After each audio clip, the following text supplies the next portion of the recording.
Have you ever met someone who touched your life in silence, and you only realized their worth once they were gone?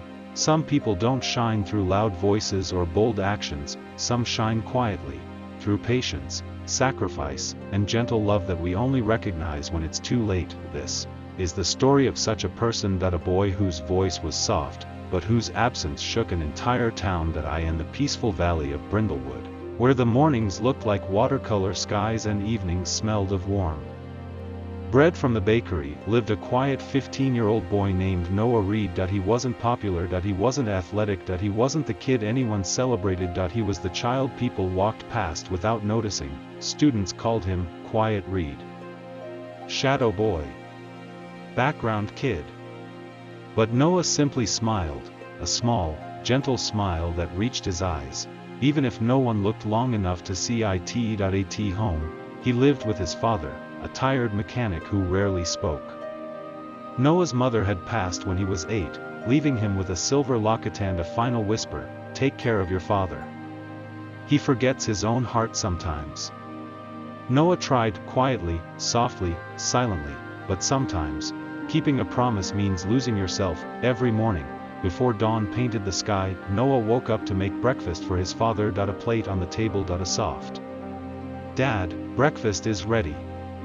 A grunt. A nod, sometimes nothing. Then Noah walked to school alone, headphones in, listening to the soft piano piece his mother used to hum. At school, he blended into the background. Teachers forgot his name, students brushed past him like he didn't exist. The only person who truly noticed him was Mia Collins, bright, warm, always smiling. "Noah, did you finish the math homework?" He would nod. "You're so smart. I don't know how you do it." He wished he could tell her that studying was easy, talking was the hard part, people were the hard part.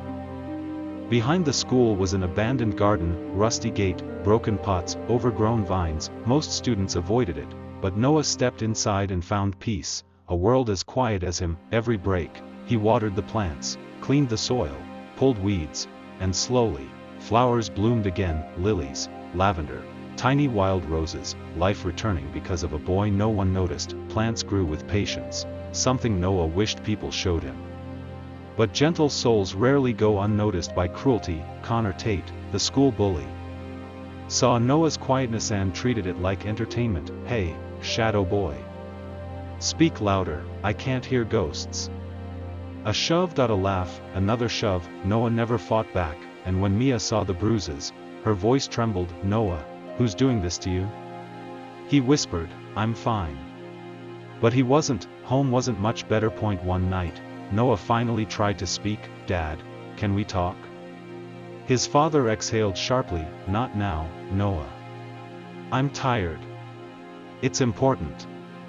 What could you possibly have to say that can't wait? And Noah broke. "Never mind. Forget it." That night, he sat alone in the abandoned garden, knees to his chest, whispering to the wind, "I'm tired of being invisible."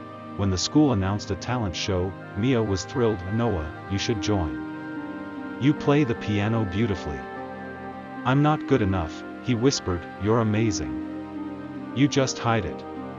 For the first time in years, a spark of hope warmed him. He practiced secretly every afternoon, but Connor found out. He cornered Noah, tore his sheet music, and mocked him. "No one wants to hear you. Just stay invisible." Noah gathered the torn pages with trembling hands. Mia found him moments later, devastated. "You deserve to be seen, Noah." But he didn't believe that. Not anymore. One rainy day, the abandoned garden, Noah's only refuge, was destroyed. Plants stomped, flowers crushed, pots shattered, and on the broken fountain, shadows don't belong. Connor called it a lesson.